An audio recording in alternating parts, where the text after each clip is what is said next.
নমস্কার বন্ধুরা, KDD kitchen and ব্লগে তোমাদেরকে স্বাগত জানাই। আশা করি তোমরা সবাই খুব ভালো আছো এবং তোমাদেরই ভালোবাসায় আমিও খুব ভালো আছি। আজকে আমি তোমাদের সঙ্গে পাঁপড় পেটিসের একটা রেসিপি শেয়ার করব। আশা করি তোমাদের খুবই ভালো লাগবে। তাহলে দেখতে থাকো আমি কিভাবে সেটা তৈরি করি। তার জন্য আমি এখানে দেখো দুটো আলু সেদ্ধ করে নিয়েছি। তারপর পনির নিয়েছি, এখানে পনিরটাকে গুঁড়ো করে নিয়েছি। ধনে পাতা কুচি, কাঁচা লঙ্কা কুচি নিয়েছি। এবার আমি প্রথমে গ্যাসটা জ্বালিয়ে দেব।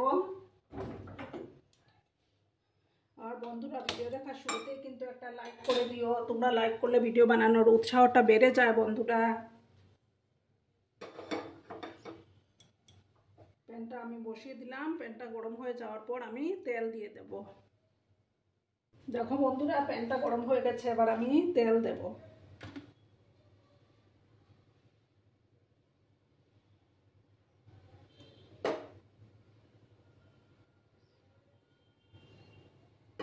তেলটাকে ভালো করে গরম করে নিতে হবে।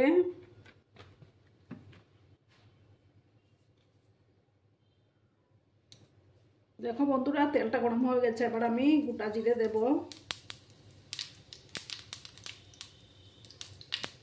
আর দেব আমি দুটো পেঁয়াজ কেটে রেখেছিলাম, সেই পেঁয়াজগুলো দিয়ে দিচ্ছি।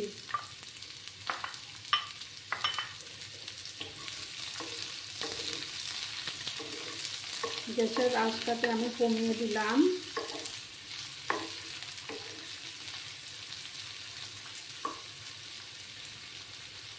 পেঁয়াজগুলোকে একটু লাল করে ভেজে নিতে হবে। তোমরা কিন্তু সঙ্গে থেকো বন্ধুরা।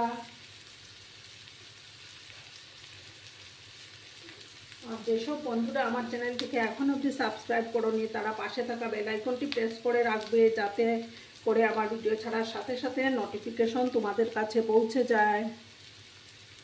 পেঁয়াজগুলোকে একটু লাল করে ভেজে নিতে হবে।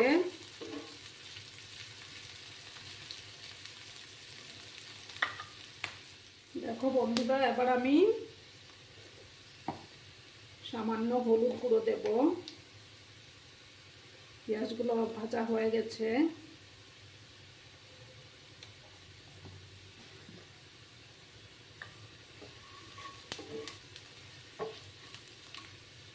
এবার আমি এই আলুগুলো দিয়ে দিচ্ছি।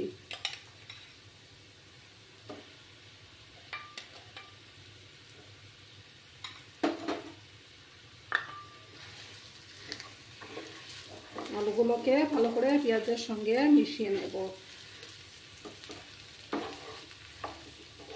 গ্যাসের ফ্লেমটা কিন্তু কমানোই আছে।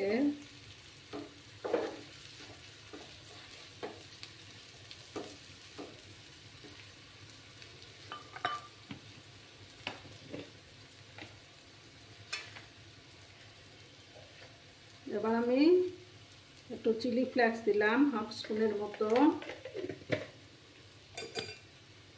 দিয়ে ভালো করে নাড়াচাড়া করবো। আর কাঁচা লঙ্কা কুচিটাও দিয়ে দেব।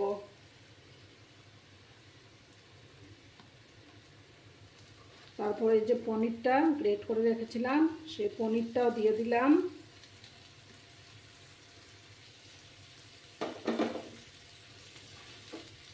দিয়ে ভালো করে মিক্স করে নেব।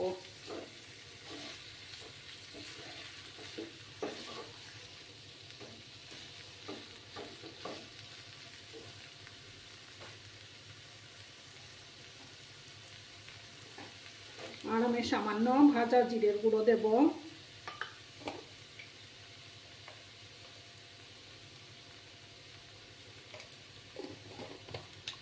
ছোটো চামচের 1 চামচ ভাজা জিরে গুঁড়ো দিলাম।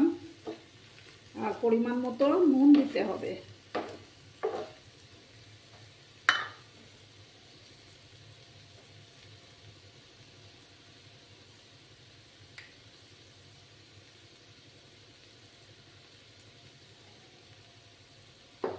নুনটা দিয়ে এবার আমি ধনে পাতা কুচিগুলো দিয়ে দেব।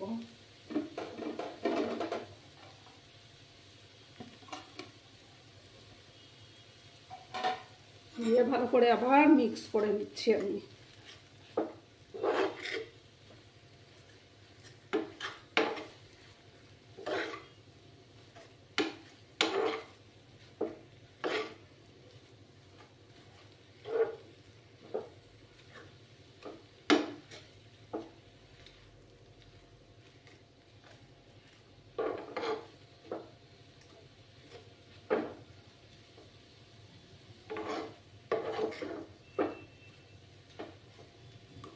ভালো করে আমার মিক্স করা হয়ে গেছে। এবার আমি এটাকে নামিয়ে একটু ঠান্ডা করে নিতে হবে, নামিয়ে ঠান্ডা করে নিতে হবে। এবার আমি গ্যাসটা বন্ধ করে দিচ্ছি। এবার আমি এটা থালার মধ্যে নামিয়ে নেব। তোমরা কিন্তু সঙ্গে থেকো বন্ধুরা। এবার আমি এটা নামিয়ে ঠান্ডা করব। এবারে ছড়িয়ে দেব। বন্ধুরা দেখো আমি নামিয়ে নিয়েছি। এবার এটাকে ভালো করে ঠান্ডা না করলে হবে না, ঠান্ডা করে নিতে হবে। তারপর আমি নেক্সট প্রসেসে যাব। তোমরা কিন্তু সঙ্গে থেকো বন্ধুরা। দেখো বন্ধুরা আমার পুরটা কিন্তু ঠান্ডা হয়ে গেছে। এবার আমি এই পাঁপড়টাকে জলের মধ্যে ভিজিয়ে নেব।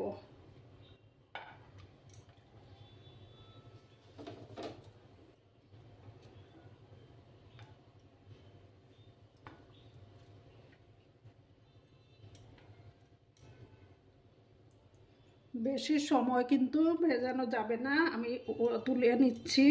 এবার আমি এটার মধ্যে পুর দেব। যে আলুর পুরটা বানিয়েছিলাম সেই পুরটা দিয়ে দিচ্ছি। দেখো তোমরা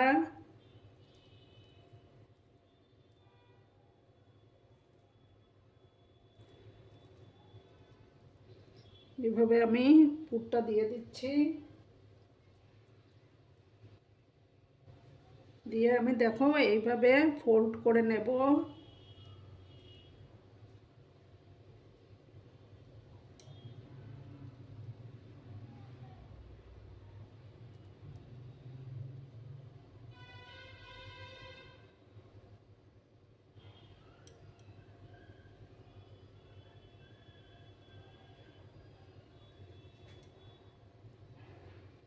এভাবে জল দিয়ে একটু লাগিয়ে নেব, যেহেতু পাঁপড় একটু নরম থাকে তো।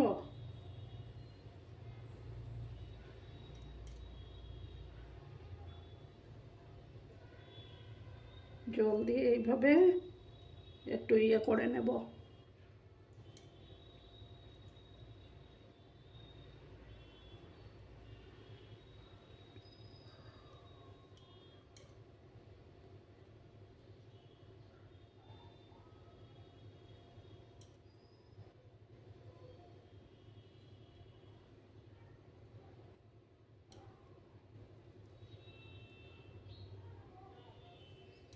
দেখো আমি এইভাবে একটা বানিয়ে নিলাম।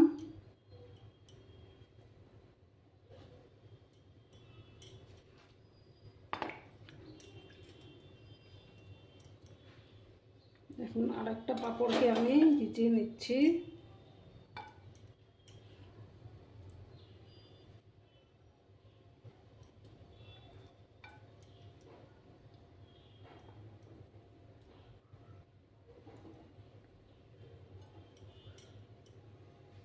আবার আমি এই যে পুরটা দিয়ে দেব।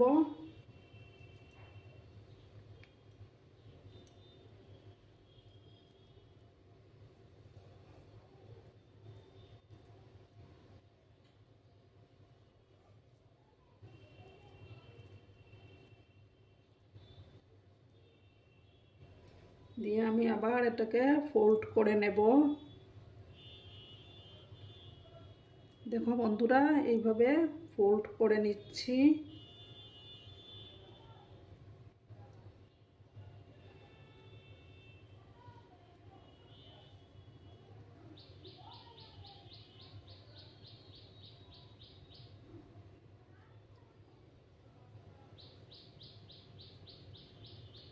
দেখো এইভাবে সবগুলো আমি করে নেব।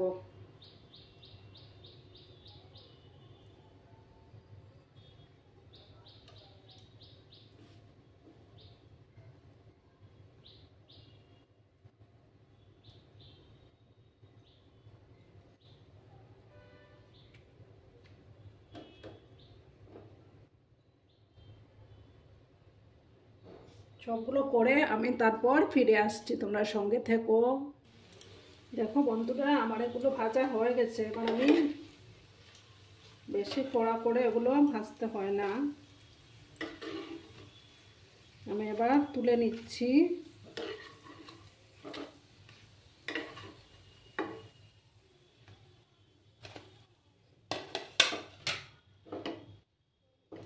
এবার এই যে আরও দুটো আছে বাকি, সেগুলো দিয়ে দিচ্ছি।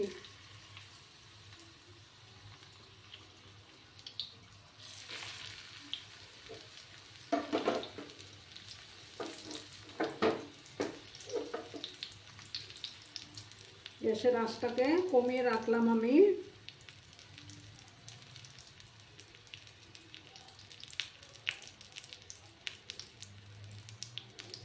ওগুলো ভাজা, দুটো ভাজা হয়ে যাওয়ার পর আমি একদম কমপ্লিট করে তোমাদের কাছে ফিরে আসছি। তোমরা সঙ্গে থেকো বন্ধুরা। দেখো বন্ধুরা, আমি সার্ভ করে দিয়েছি। কেমন হয়েছে অবশ্যই কমেন্ট করে বলো কিন্তু তোমরা। তোমাদের এই মিষ্টি মিষ্টি কমেন্টগুলো পড়তে আমার খুব ভালো লাগে। আর এতক্ষণ ধরে আমার ভিডিওটার সাথেও পাশে থাকার জন্য তোমাদেরকে আবারও জানাই অনেক অনেক ভালোবাসা এবং অনেক অনেক ধন্যবাদ। তোমরা সবাই খুব ভালো থেকো, সুস্থ থেকো, আনন্দে থেকো। ধন্যবাদ।